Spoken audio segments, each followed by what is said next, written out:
Okay, well, thanks very much, and thanks for inviting me to chair this. I must apologise for having come in halfway through the last session. Both Lucy and I had got a mismatch in our diaries, and we were at an AFOX steering committee, but I was sorry I did, because I felt I couldn't ask a question as I was chairing the next thing, but there were loads of points which came up in that discussion which I would love to have contributed to. I'm going to restrain myself as chair from embarking on that and go straight on with our session, and then at the end maybe we'll come back to some of those points that were raised. So we've got 4 speakers, 10 minutes each, and I'm absolutely sure they're going to stick exactly to 10 minutes. One of them was just asking me what I do as a chair if people don't, and I explained, and I'm sure they will stick to 10 minutes. And I'm going to introduce first my colleague Lucy Kluber. Lucy is Professor of Child and Family Social Work in Oxford at the Department of Policy and Intervention. She's also a professor at the University of Cape Town. I'm not going to read through all the blurb I've given because I want to get to her talk, but I'll just indicate that, Lucy has an enormous reach in terms of collaborators, both academically and institutionally, particularly with large international organizations, UNICEF, USAID, CDC, UNDP, and so on and so forth. And I think particularly relevant to this, she is the director of one of the large GCRF-funded hubs on adolescence. These were major hubs funded to the tune of about £20 million through the GCRF, and Lucy led a really important application for that, which was successful. So I'm delighted that she's going to speak to us now. So Lucy, welcome. I don't think I've ever seen our logo that big. It makes me a bit nervous. Well, first of all, thank you for inviting us, and I definitely see our hub as a kind of like a little niece or nephew of the Peak Hub, because we learned so much from you and what you've done, and the support of the Peak Hub in getting the grant. But I think what I wanted to talk about today was just some of the things that we're trying in this big new program with policy engagement and impact. And just to be a bit honest about what's going well and what's not going well, and what we're still trying to work out as we go along. So what are we trying to do? The kind of big dream is to make Africa's adolescents achieve the potential that they want. There's going to be 500 million of them in the next 30 years, and they have the capacity to do amazing things. And to think about building evidence, but also the political incentives to make that possible for them. And I'll come back to political incentives because I think that we've realized more and more how crucial those are. What are we trying to develop through evidence? We're trying to identify cost-effective services that are high impact across multiple sustainable development goals. And then we get onto the team, which I think is going to be perhaps really crucial for impact. This is one of the members of our teen advisory groups.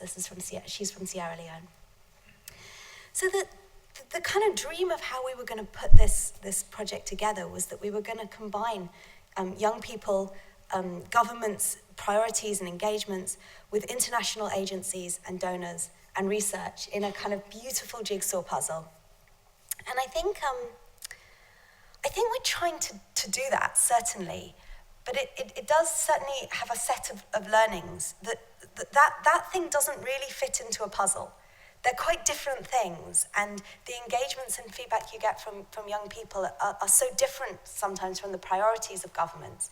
And donors and agencies have their own particular priorities and goals. And many of these are quite different to what a researcher would think would be useful. And so I suppose my learning from this is that it's certainly worth a try. I've learned that the more you try, the more you get criticized. If you actually don't try at all, then people don't tend to criticize it very much. And it does produce some kind of unexpected things. And I'll give you an example. This is our teen advisory group in Uganda. And we went in to speak to them about 3 months before we'd finished the proposal and said, what are your priorities for sustainable development goals? And I, confidently anticipated it was going to be, what they're holding up there. In fact, we'd pre-printed some of those boards. Poverty, education, employment, health. But actually, almost all of them put climate change as their number one priority. Sierra Leone, they were worried about deforestation. In Uganda, actually, if you look at the one, they were very worried about urban infrastructure, and they talked about buildings falling on people and young people. In South Africa, they were very concerned at the time about drought. And it was an initial first wake-up, because we had essentially written and budgeted a proposal that did not include the climate sector. And I think that therein lies the dangers and the joys of engaging from the beginning with young people. And when we talk to international agencies, it's a funny engagement, because they in some ways really feel that it's essential that engagement with young people happens, and at the same time they're quite nervous of it. And often what really happens is a good example. I'm going to speak at the UNAIDS Program Coordinating Board, and they said, can we fly in an advocate? Can we fly in a young advocate? And so sometimes it's a different kind of engagement that is easier perhaps to do. And when you talk to governments, actually, then their needs are far clearer than perhaps we like to hear. All the governments we spoke to said the same thing. They said, we want to know very clearly what are the 1, 2, possibly 3 things that we can do that will give us the most cost-effective bang for buck across as many SDGs as possible. That was what they wanted. They don't want structural equation models.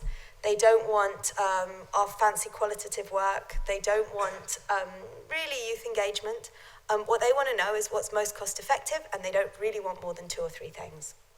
And they want those to be things that ideally are already being done to some extent in their country, because then it's achievable and doable.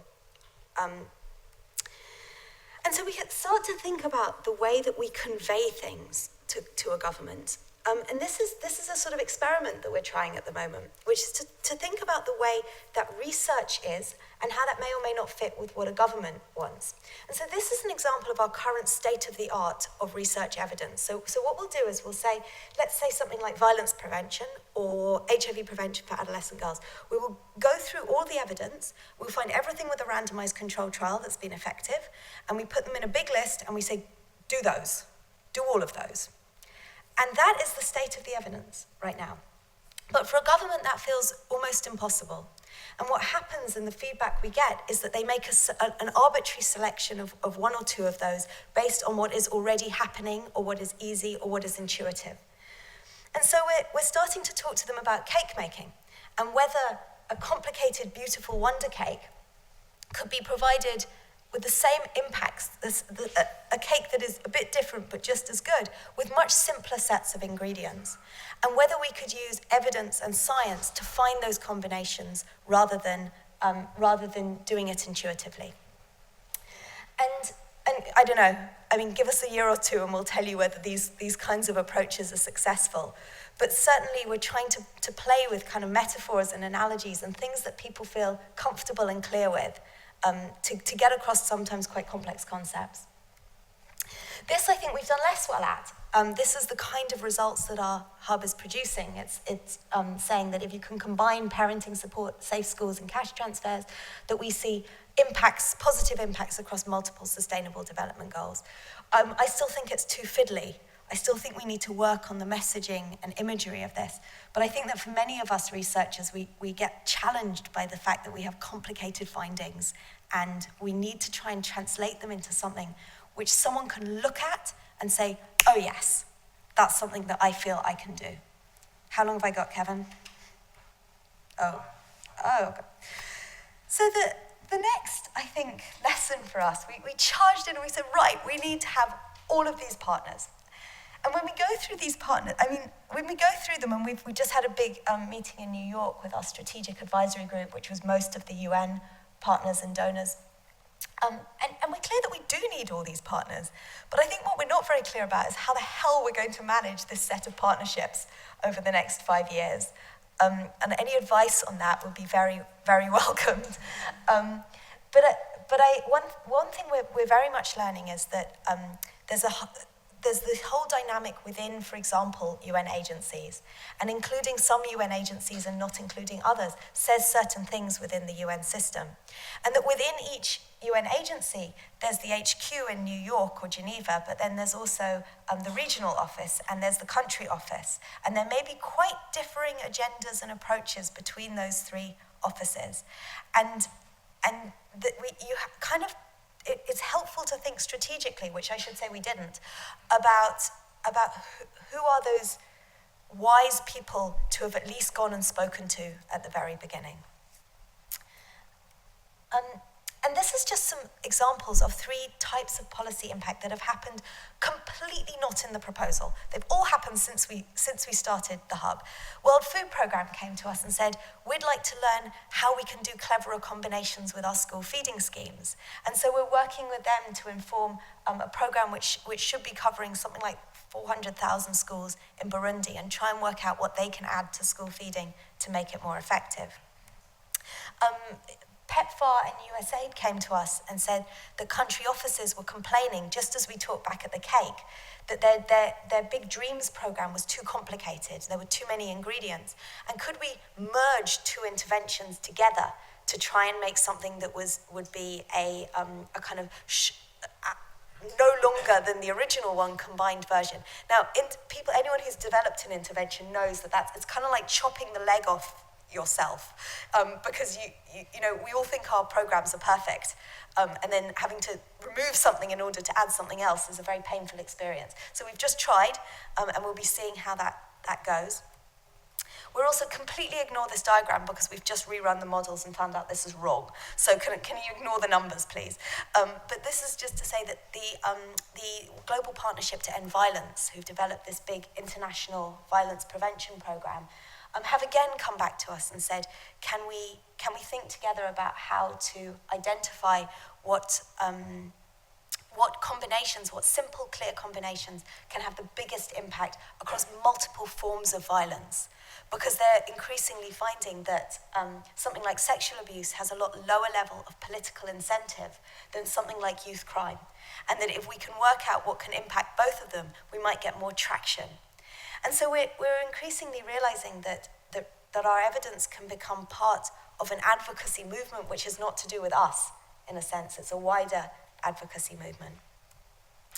So just to end, say thank you, and would love to hear comments and would really love to hear criticisms, because we're still absolutely learning how to do this. And I doubt that after 5 years we will have got it nailed. Thank you.